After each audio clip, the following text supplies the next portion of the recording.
Hello everyone, তোমাদের এ to Z sports ভয়েসের আরো একটা নতুন ভিডিওতে স্বাগতম। আর আজ আমরা এই ভিডিওতে আলোচনা করব যে রবম্যান পাওয়েল আর মাথিসা পাথিরানাকে নিয়ে কারেন্ট আপডেট কি রয়েছে, তারা কবে আসছেন সেই নিয়ে তোমাদের আপডেট দেব। সেকেন্ডলি, রিঙ্কু সিং তাকে কিন্তু কেকেআর ভাইস ক্যাপ্টেন ঘোষণা করে দিয়েছে। এই সিদ্ধান্তটা কতটা সঠিক সেই নিয়ে তোমাদেরকে আমি কথা বলবো। এছাড়াও আন্দ্রে রাসেল তার 12 নম্বর জার্সি সেটাকে কিন্তু রিটায়ারমেন্টে পাঠিয়ে দিয়েছে কেকেআর ম্যানেজমেন্ট, এবং তিনি কেকেআর সমর্থকদের উদ্দেশ্যেও কিন্তু কিছু বার্তা দিয়েছেন। তো তিনি কি বার্তা দিয়েছেন সেই নিয়ে তোমাদের আপডেট দেব। এছাড়াও কালকে কিন্তু কেকেআর এর যে অনুষ্ঠান হয়েছে সেখানে কিন্তু আন্দ্রে রাসেল তিনি কিন্তু জানিয়েছেন যে কেকেআর চ্যাম্পিয়ন হলে তিনি কিন্তু দ্রেডাস লাইভ করবেন। তো সেই নিয়েও তোমাদের সাথে আড্ডা হবে। তো চলো ভিডিওটা শুরু করা যাক। Welcome to A to Z sports voice. তোমরা যদি চ্যানেলে প্রথম এসে থাকো তাহলে সাবস্ক্রাইব করে বেল আইকনটাকে বাজিয়ে দাও ফুটবল এবং ক্রিকেট সংক্রান্ত যাবতীয় আপডেট পাওয়ার জন্য। আর ডেইলি আপডেটেড থাকার জন্য আমাদের আদার social media ID Facebook, Insta এগুলোকে ফলো করে রাখতে পারো। নাও কাম টু দ্য পয়েন্ট। দেখো, প্রথমেই যদি রবম্যান পাওয়েলের কথায় আসি, সে কিন্তু আজ রাত্রিরে কেকেআর প্র্যাকটিস ক্যাম্পে যোগ দেবে মুম্বাইতে। এবং সেকেন্ডলি, মাথিসা পাথিরানার কথায় যদি আসি, সে কিন্তু যেমনটা তোমাদের আগেই জানিয়েছি 29 তারিখ এগেনস্ট মুম্বাই ম্যাচের আগেই কিন্তু কেকেআর প্র্যাকটিস ক্যাম্পে সে যোগ দেবে। এবার যদি রিঙ্কু সিং এর কথায় আসি, দেখো কালকে কিন্তু কেকেআর আনপ্লাগ অনুষ্ঠান ছিল এবং যেখানে রিঙ্কু সিংকে কেকেআর ভাইস ক্যাপ্টেন ঘোষণা করে দিয়েছে, এবং তার এই রোলটা তাকে দেওয়া সেটা কতটা ঠিক বা ভুল সেটার কিন্তু দুটো সাইড রয়েছে।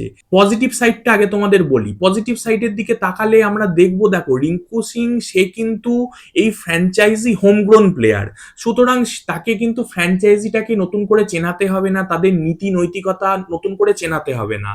এছাড়াও সে কিন্তু একটা হোম অ্যাটমসফিয়ার ফিল করে এই ফ্র্যাঞ্চাইজিতে, যাকে বলে না ফ্র্যাঞ্চাইজি বয়, সে কিন্তু সেরাম টাইপের হয়ে গেছে।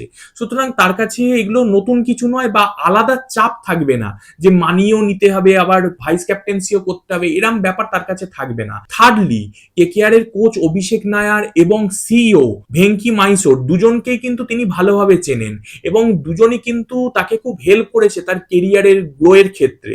তো তাদের কাছেও কিন্তু নতুন করে কিছু জবাবদিহি করা প্রমাণ করার তার থাকবে না। এটা একটা পজিটিভ সাইড। আর নেগেটিভ সাইড অনেকগুলো আছে।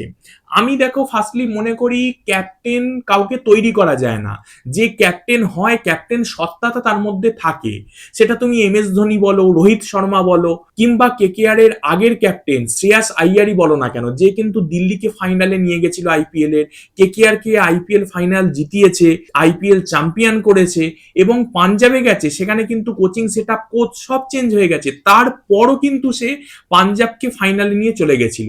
আইপিএল জিততে পারেনি আলাদা কথা, কিন্তু একটা পারফরমেন্সের কন্টিনিউইটি রাখা সেটা কিন্তু বুঝিয়ে দেয় সে কত বড় লিডার। ইভেন একটা সিনারিও আমার মনে পড়ছে, সে যখন ক্যাপ্টেন ছিল রমনদীপ সিংকে হট করে 6 থেকে কিন্তু সে 3-4-এ তুলে দিয়েছিল, 4-এ সম্ভবত, যখন সানরাইজার্স হায়দ্রাবাদ মানে অনেকগুলো উইকেট ফেলে দিয়েছিল আর কি, প্রথম দিকে 2-3টে উইকেট ফেলে দিয়েছিল, রমনদীপকে সে কিন্তু প্রমোট করে দিয়েছিল, এবং রমনদীপ দুর্দান্ত খেলেছিল সেই ম্যাচে, 17 বলে 34 এরম কিছু খেলেছিল, ভালো খেলেছিল। এই যে ডিসিশন গুলো, এইগুলো কিন্তু একটা মানে যে ইনবর্ন ক্যাপ্টেন না তার থেকে আসে।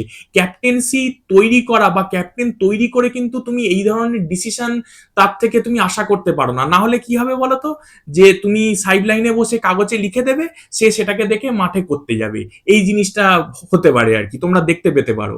সেকেন্ডলি আরেকটা ব্যাপার, যে কেকেআর কিন্তু স্টার্টেড লাইন আপ, সেখানে সুনীল নারিন রয়েছে, ড্রেসিং রুমে রয়েছে আন্দ্রে রাসেল, ক্যাম গ্রিন সে কিন্তু অস্ট্রেলিয়ান রাজপুত্র, দুর্দান্ত player, star player, Matheesha Pathirana শ্রীলঙ্কার মানে স্টার প্লেয়ার সেও, এছাড়াও কিন্তু ফিন অ্যালেন, টিম সেফার্ট প্রত্যেকে কিন্তু স্টার প্লেয়ার। এদেরকে সামলানো এবং এদের স্ট্যাচারের কিন্তু রিঙ্কু নয়, আমি তাকে কোনোভাবে ছোট না করেই বলছি। এরাম জাতীয় ড্রেসিং রুম যাদের থাকে না, যেটাকে সামলানো সোজা নয়। তুমি যদি হাই প্রোফাইল প্লেয়ার না হও, বা তোমার হাই প্রোফাইল সিভি না থাকে, বা তুমি ইন্ডিয়ার হয়ে ক্যাপ্টেন্সি করছো, এরাম যদি তোমার ক্ষেত্রে না হয়, এটাকে সামলানো বা কন্ট্রোল করা খুব কঠিন হয়ে যেতে পারে। তাকে ভাইস ক্যাপ্টেন ঘোষণা করা হয়েছে এটাই মাথায় নিয়ে রাহানের পারফরমেন্স যদি এই সিজনে ভালো না যায় তাহলে কিন্তু যে কোনো সময় রিঙ্কুকে কিন্তু ক্যাপ্টেন ঘোষণা করে দেওয়া হতে পারে, এবং সেটাকে যদি তাকে চালিয়ে যেতে হয়, ক্যাপ্টেন্সি রিঙ্কুকে যদি করতে হয়, এই সকল বিষয়গুলো কিন্তু তাকে নজরে রাখতে হবে। আরো একটা ব্যাপার কি বলতো, কমিউনিকেশন গ্যাপ।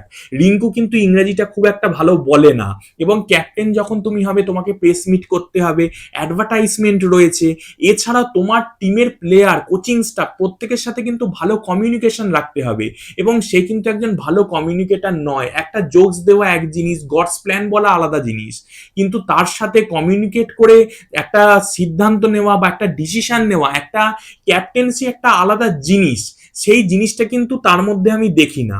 আমার মতে ডিসিশনটা কিরাম হয়েছে বলতো, যেরাম আগের বারে নিলামের পর যখন ভেঙ্কটেশকে বিরাট টাকায় কেনা হলো, 24 কোটি টাকায় প্রায়, তাকে দুম করে ঘোষণা করে দেওয়া হলো সে ভাইস ক্যাপ্টেন। এই জিনিসটাই কিন্তু রিঙ্কুর ক্ষেত্রেই হলো।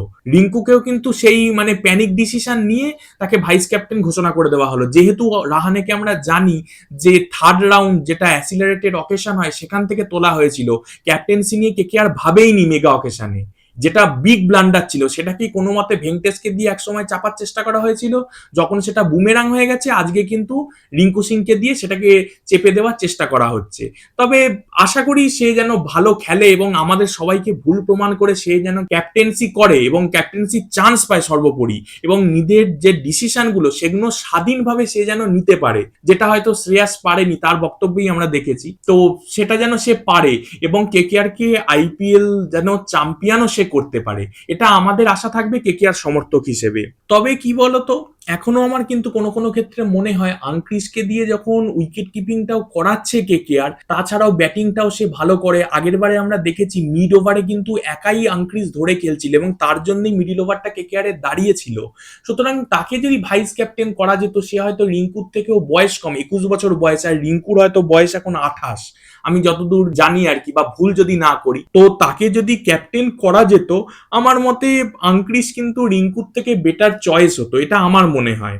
তোমাদের হয়তো আলাদা কিছু মনে হতে পারে, কমেন্ট করে জানিও তোমাদের মতটা কি। এবার যদি আন্দে রাসেলের কথায় আসি, দেখো আন্দে রাসেল তার 12 নম্বর লেজেন্ডারি জার্সি সেটাকে কিন্তু কেকেআর রিটায়ারমেন্টে পাঠিয়ে দিয়েছে আন্দে রাসেলের প্রতি সম্মানে, এবং ভেঙ্কি মাইসোর তার সাথে কিন্তু ছবিও তুলেছেন যখন 12 নম্বর জার্সিটাকে রিটায়ারমেন্টে পাঠানো হচ্ছে সেই নিয়ে দেখলাম। এবং কেকেআর সমর্থক হিসেবে এবং যারা বেসিক্যালি স্পোর্টস লাভার তাদের কিন্তু খুব খারাপই লাগবে, সে কিন্তু নিজেকে মানে নিংড়ে দিয়েছে কেকেআর এর জন্য, তার প্রাইম টাইমটা কাটিয়েছে, তার হোল কেরিয়ারটাই কাটিয়েছে এক প্রকার বলতে পারো। আশা করি তার পরবর্তী যে role as a power coach কেকেআরে সেটা তিনি খুব ভালোভাবে পালন করবেন, এবং কেকেআর কে পাওয়ার কোচ হিসেবেও তিনি আইপিএল চ্যাম্পিয়ন করবেন। এবং তিনি কিন্তু এই অনুষ্ঠানটিতে বলেছেন যে নিজের দেশের হয়ে টি-20 বিশ্বকাপ জয়ের আনন্দ অসাধারণ, কিন্তু কেকেআর পরিবারের সঙ্গে আইপিএল জেতার আনন্দ তার কোনো তুলনাই হয় না। এটা কিন্তু তার বক্তব্য এই অনুষ্ঠানে কেকেআর এর প্রতি, মানে বুঝতেই পারছো যে সে কতটা লয়াল। এছাড়াও সে কিন্তু জানিয়েছে যে কেকেআর যদি আইপিএল চ্যাম্পিয়ন হয় তাহলে কিন্তু সে দ্রেডাস লাইভ করবেন সমর্থকদের উদ্দেশ্যে। মানে বুঝতেই পারছো এখনো সে কেকেআর এর জন্য কতটা প্যাশনেট। তো চলো, ভিডিওটা যদি তোমাদের ভালো লাগে তাহলে সাবস্ক্রাইব করে বেল আইকনটাকে বাজিয়ে দাও এবং তোমাদের মতামতটা অবশ্যই জানাও। Thanks for watching. জয় হিন্দ, জয় ভারত।